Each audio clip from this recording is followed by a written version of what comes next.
Very good morning to all, very good afternoon, very good evening, and very good night. In this lecture, we will discuss energy density of a magnetic field. एकदम सोपा topic. या अगोदर आपण discuss केलं energy stored in a magnetic field. त्याच्यापासून आपण derive करू शकतो energy density of magnetic field. तर पहा, energy density of magnetic field म्हणजे काय? The energy stored in magnetic field per unit volume. यालाच आपण म्हणतो energy density of magnetic field. Energy stored in magnetic field तुम्हाला माहित आहे किती आहे? Half L I square. Energy stored in magnetic field U B. बरोबर. So you B is equal to half L I square. Equation number 1.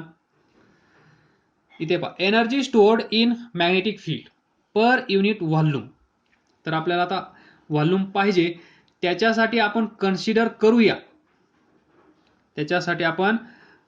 करूया long solenoid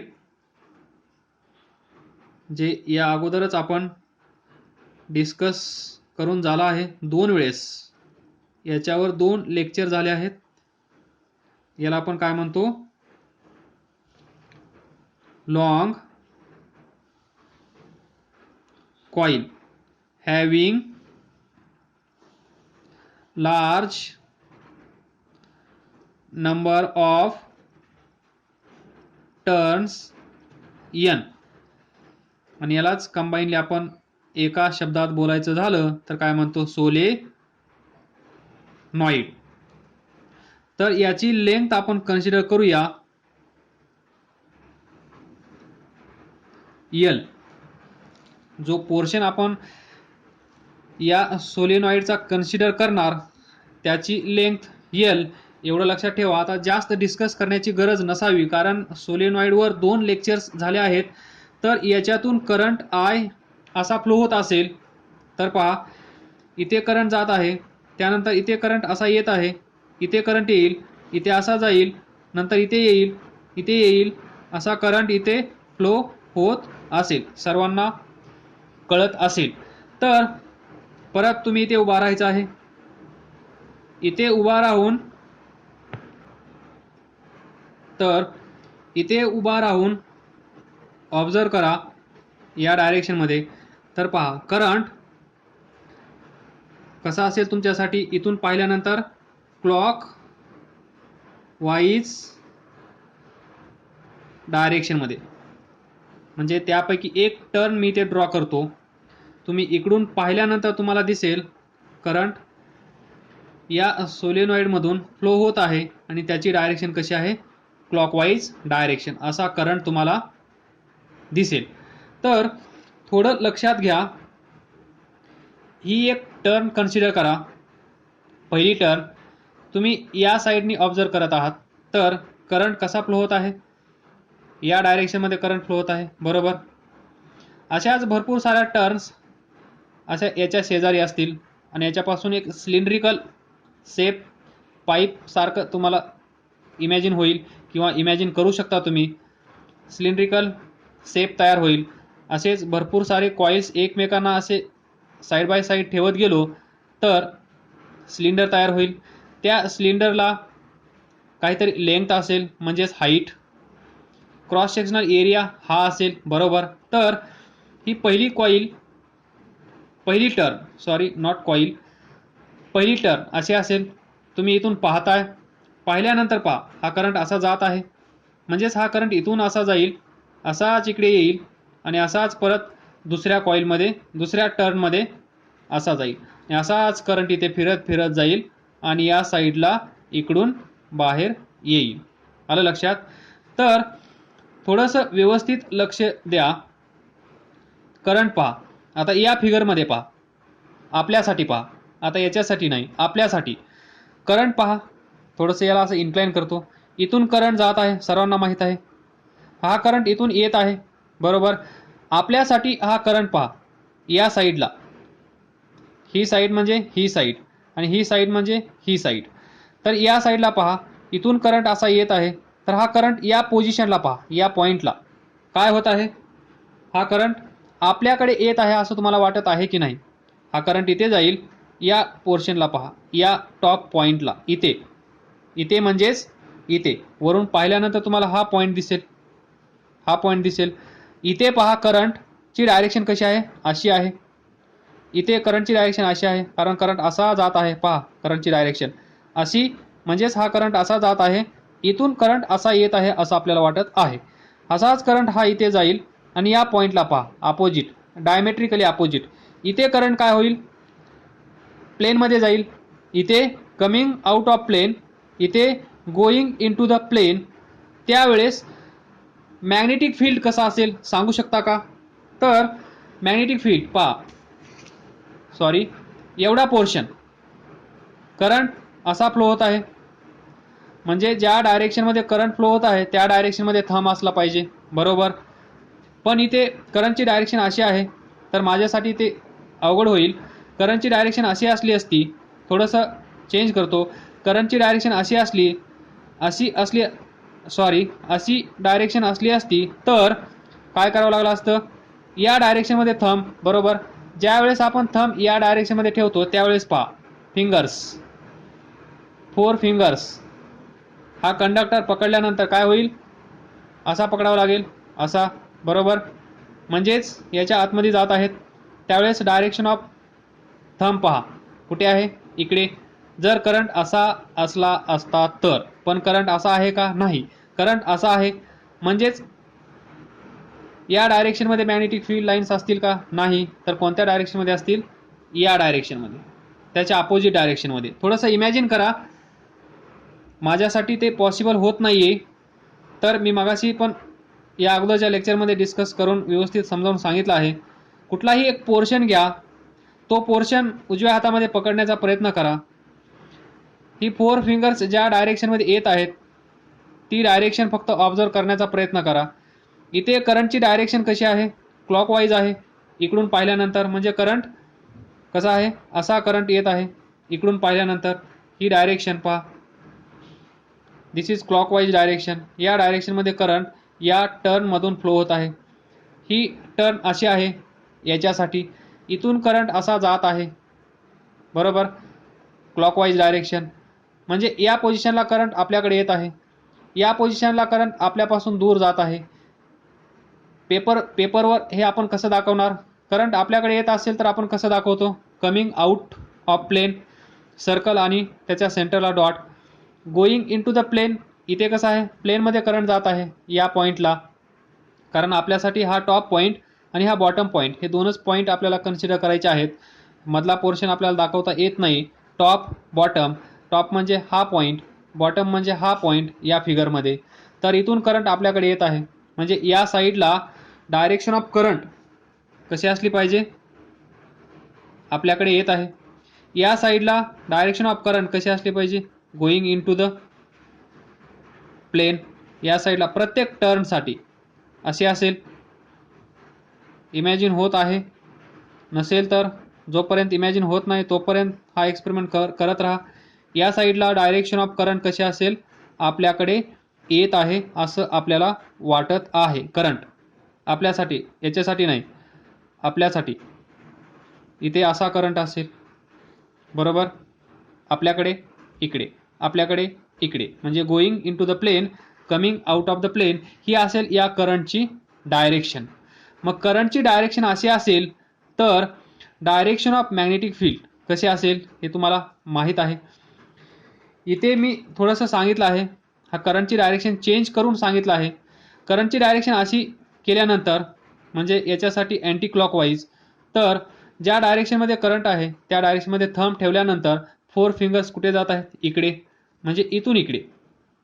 या कॉईलमध्ये direction कशी असेल? अशी. पण इथे करंट अपोजिट डायरेक्शनमध्ये आहे, तर डायरेक्शन ऑफ मॅग्नेटिक फील्ड कशी असेल? त्याला अपोजिट.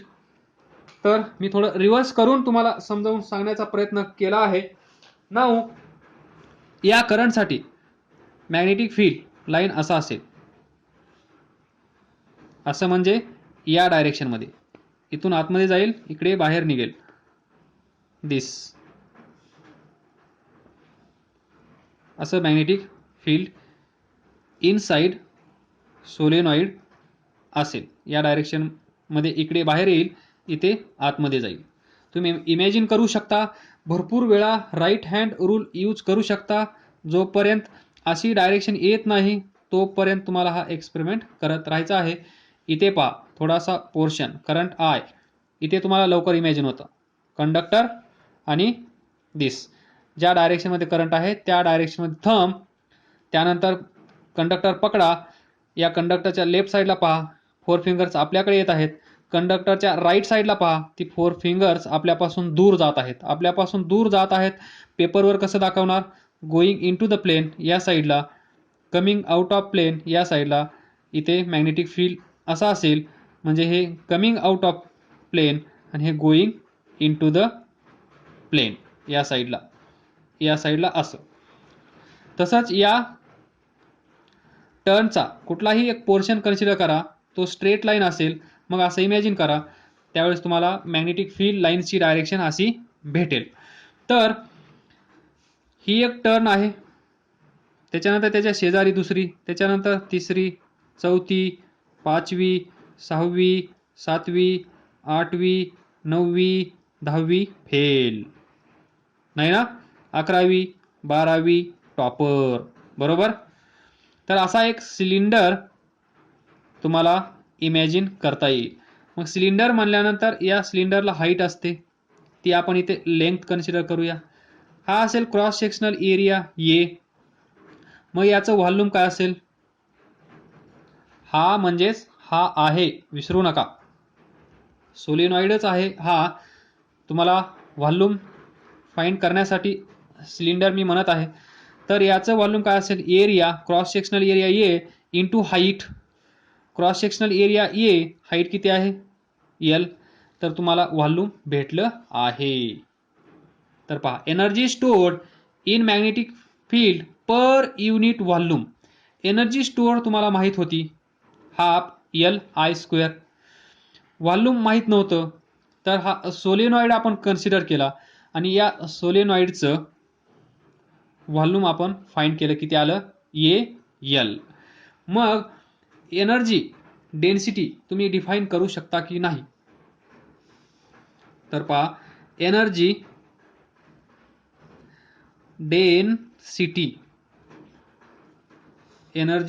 डेन्सिटी आपण डिनोट करूया small U in magnetic field असल्यामुळे B is equal to energy stored म्हणजे U B divided by volume, बरोबर? मग एनर्जी स्टोर्ड किती आहे? Half L I square. Volume किती आहे? A into L. याला थोडंसं व्यवस्थित लिहा. U B is equal to half L upon A I square upon L. याला थोड्या वेळासाठी स्टार असं म्हणा.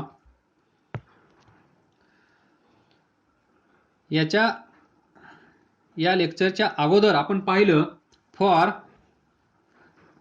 Long solenoid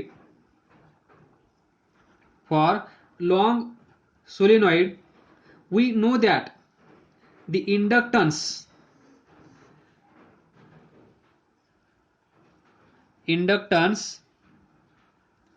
L, that is self inductance L.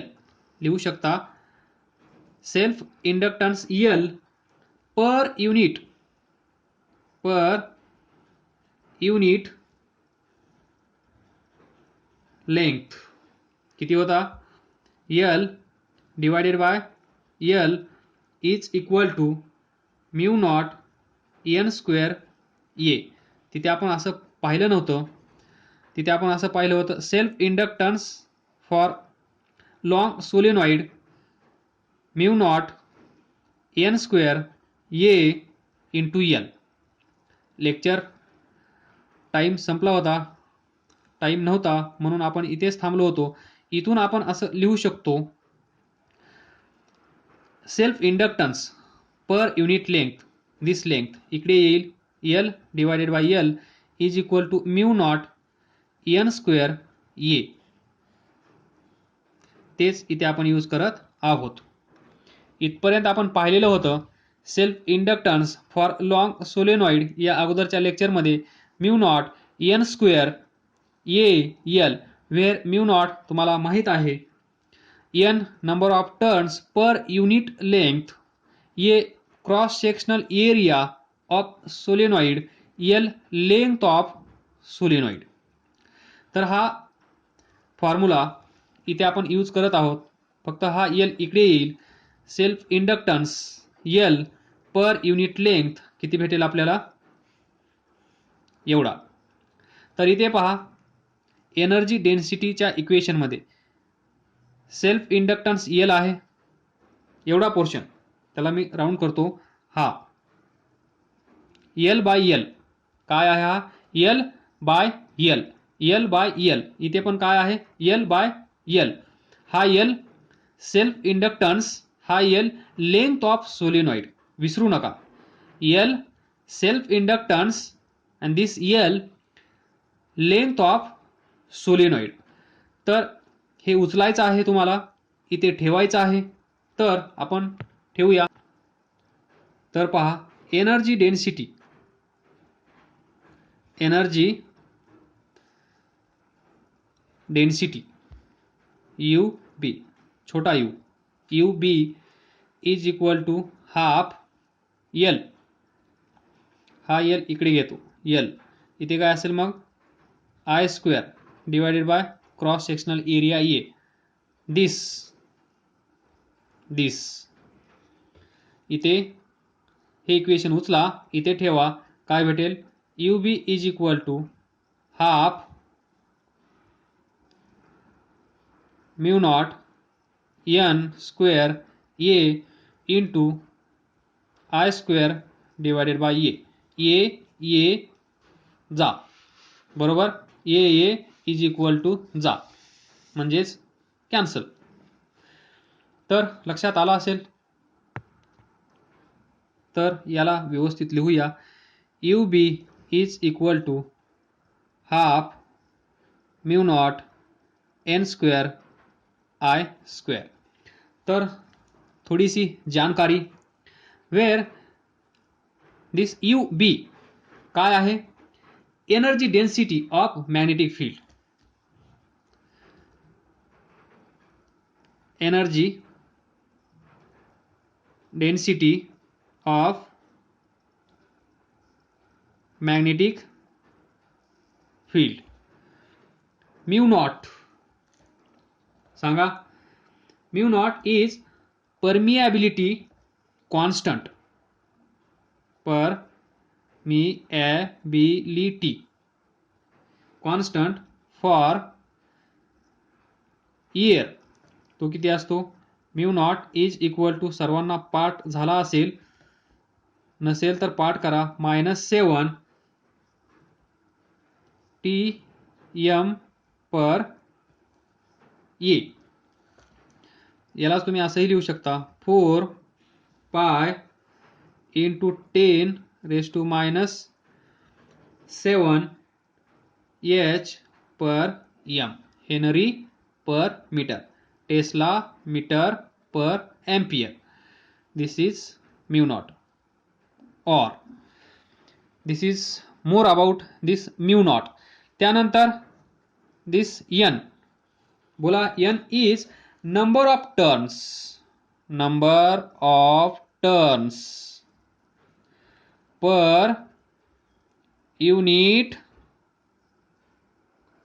Length म्हणजेच total number of turns n divided by length,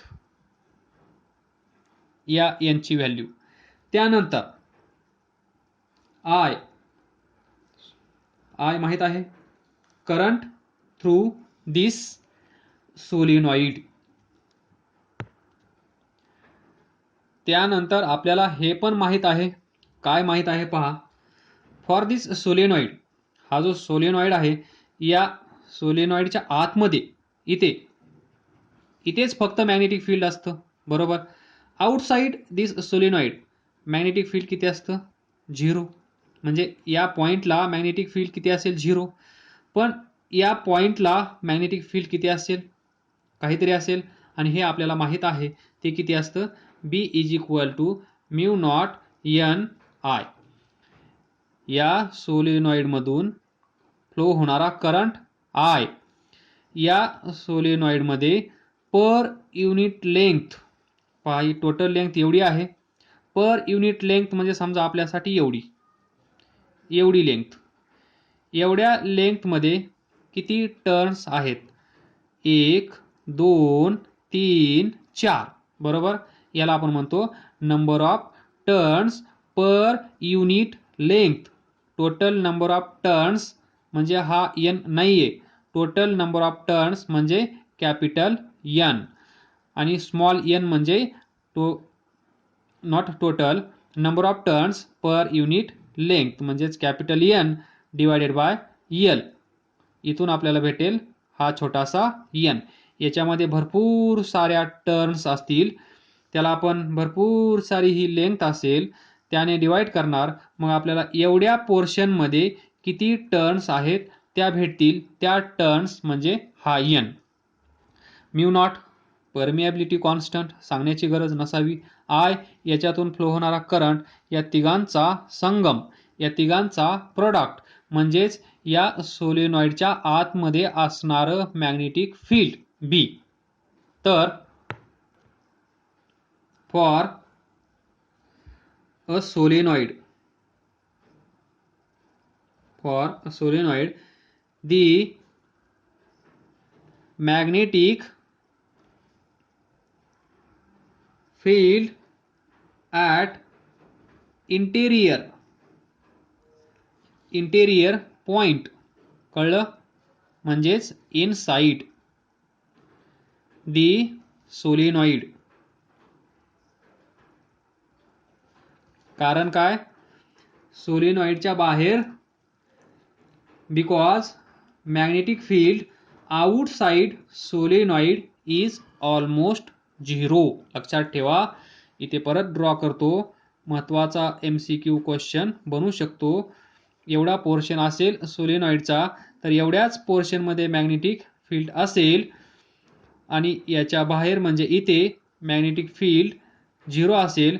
याच्या सेंटरला इथे magnetic field B = μ0 Ni असेल, where n is total number of turns per unit length, I याच्यातून जाणारा current, μ0 permeability constant for air. हे लक्षात ठेवा, कारण याच्या आतमध्ये काय आहे, एअर. या सोलिनॉइडच्या आतमध्ये एखादं दुसरं मटेरियल इन्सर्ट केलं तर त्याचा आपल्याला तो कॉन्स्टंट घ्यावा लागेल, परमिएबिलिटी कॉन्स्टंट. इथे परमिएबिलिटी फॉर एअर, कारण हा जो सोलिनॉइड आहे याच्या आतमध्ये कुठल्याही प्रकारचं मटेरियल आपण इन्सर्ट केलेलं नाहीये.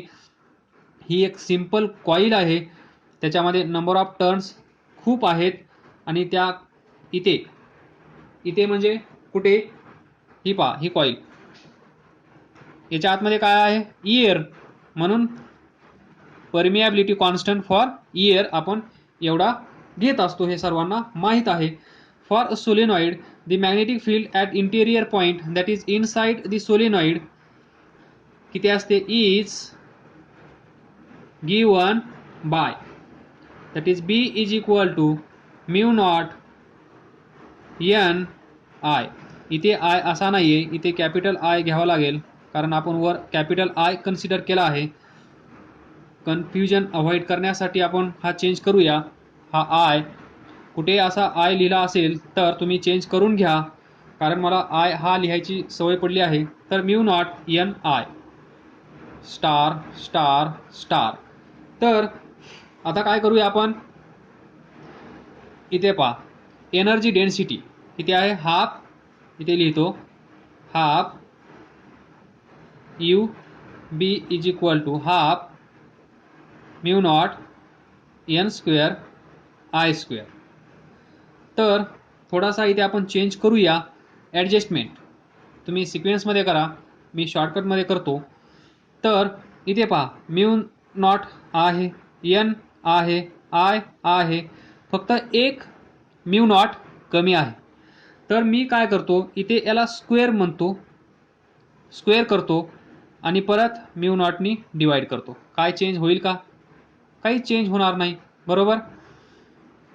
याला 3 स्टार म्हणा, इथे लिहा फ्रॉम 3 स्टार, शॉर्टकट नको, from 3 star mu B is equal to, sorry U B is equal to, कुठे याला म्यू म्हणला असेल तर चेंज करून घ्या, आणि sorry U B is equal to half mu not N square I square already आहे, एक म्यू नॉट कमी आहे तो मी घेतला आहे उसना, परत त्याला परत पण दिला आहे, तर चेंज होणार नाही. तर आता पहा ही term mu nought square N square I square, याला असं लिहूया, जाऊ द्या तुम्ही करणार नाही, मलाच करावं लागेल.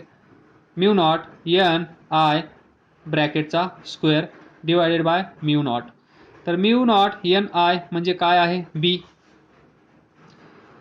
Half B square divided by mu nought, इथे लिहा फ्रॉम, एक स्टार वाढवा, फ्रॉम 4 स्टार 1 2 3 4, बरोबर. फ्रॉम 4 स्टार बीची व्हॅल्यू पुट केली आहे, this is U B, U B strong, बरोबर ना, B a strong. U B is equal to half B square divided by mu naught, and this equation gives density. What density? Energy density at any point, where magnetic field is B. पहा बी, जिथे कुठे magnetic field बी असेल तिथे तिथे energy density किती असेल, याचा square करा डिवायडेड बाय दे धनाधन परमिएबिलिटी फॉर एअर, जर एअर असेल तर, बरोबर. आणि इथे small discussion, tesla metre per ampere, henry per metre, इथे पण तीच व्हॅल्यू आहे, इथे पण तीच व्हॅल्यू आहे. इथून आपण असं लिहू शकतो का, 1 henry per metre is equal to 1 tesla metre per ampere, लिहू शकतो ना, कारण व्हॅल्यूमध्ये चेंज झाला नाही. लेफ्ट साईड पहा, म्यू नॉट 4 पाय 10⁻⁻7 10⁻⁻7, फक्त युनिट चेंज केला तर काय असेल, हे युनिट आणि हे युनिट सेम असेल, म्हणजेच 1 henry per metre is equal to 1 tesla metre per ampere, असं तुम्ही लिहू शकता. इथे MCQ होऊ शकतो.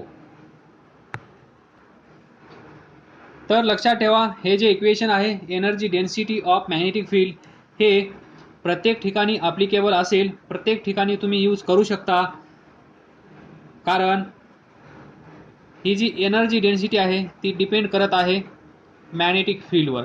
मग हे मॅग्नेटिक फील्ड कुठून आला आहे, कसं आला आहे, कशामुळे आला असेल असा विचार करत बसू नका.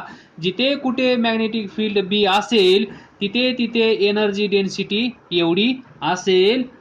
सो लक्षात ठेवा, दिस इज ॲप्लिकेबल, प्रत्येक ठिकाणी हे तुम्ही यूज करू शकता. तर घाबरू नका, अभ्यास करत राहा, काय डाऊट असेल तर विचारत राहा. All the best. Thank you.